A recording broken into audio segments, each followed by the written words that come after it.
അതായത് നമ്മൾ വീട്ടിലിരിക്കുമ്പോഴേ ഒരു പക്ഷിരാജൻ പരുന്തുംകുട്ടി നമ്മളെ കളിയാക്കുകയാണ്.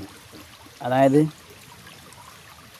ടൈമിങ് തെറ്റിയിട്ട് ആളുകൊണ്ട് വരും, അപ്പം നമുക്ക് വീഡിയോ ചെയ്യാൻ പറ്റില്ല. അപ്പം ഈ വീട്ടിൽ ഇരുന്നിട്ട് കാര്യമില്ല, കണ്ടൻറ്റുകൾ തരാം പുറത്തേക്ക് ഇറങ്ങുക എന്ന് പറഞ്ഞിട്ട്.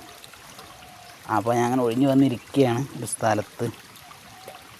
അപ്പോൾ ആൾ നമ്മളെ സ്വീപ്പാക്കാം. ഇപ്പോഴൊന്നും വരുന്ന ലക്ഷണമില്ല, ഭയങ്കര ജാട.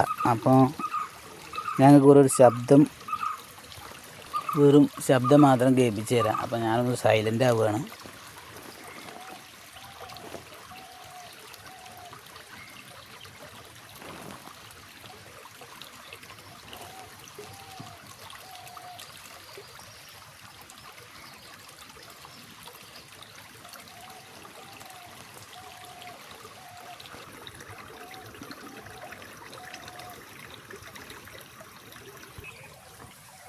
പിന്നെ നമ്മളെ തോളത്ത് എന്താണ് ഈ തുണ്ട് ഇട്ടുണ്ടെന്ന് വെച്ച് കഴിഞ്ഞാൽ, നമ്മൾ പുറത്തേക്ക് ഇറങ്ങി കഴിഞ്ഞാൽ അവർക്ക് ഈ കളറ് മനസ്സിലാക്കാൻ കഴിയും.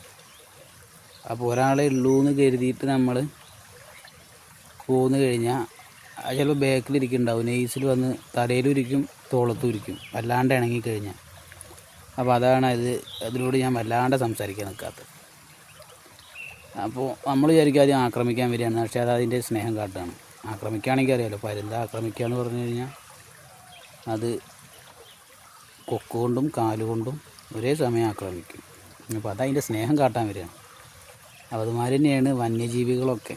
സൂക്ഷിച്ച് കൈകാര്യം ചെയ്തിട്ട് ഇല്ലെങ്കിൽ, അത് മനസ്സിലാക്കാൻ കഴിഞ്ഞിട്ടില്ലെങ്കിൽ നമുക്കൊരു ബുദ്ധിമുട്ടല്ലേ. അങ്ങനെയാണ്.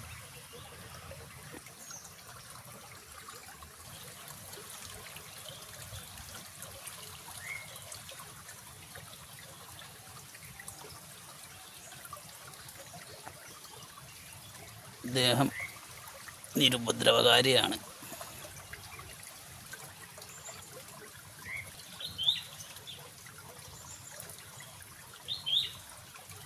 നമുക്ക് പോസ് ചെയ്ത് തരുന്നുണ്ട് ആള്.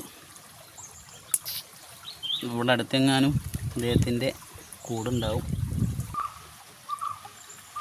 അപ്പോൾ ഞങ്ങളിവിടെ കടുന്നൽ എന്നാണ് പറയുക. അപ്പോൾ അദ്ദേഹത്തിൻ്റെ ചെറിയൊരു കൂടുണ്ട്, വാസസ്ഥലം. അത് ഞാൻ കാണിച്ചു തരാം. ഒരു ചെറിയ ഡേഞ്ചർ പിടിച്ച പണിയാണ്, അതല്ലാന്നുണ്ടെങ്കിൽ ചിലപ്പോൾ ദേഹത്ത് കുത്തും. പക്ഷെ എന്നെ ഒന്നും ചെയ്ത് പതിവില്ല, ഞങ്ങൾ ഭയങ്കര ഇണക്കത്തിലാണ്. അല്പസമയം കഴിഞ്ഞിട്ട് അത് കാണിച്ചു തരാം.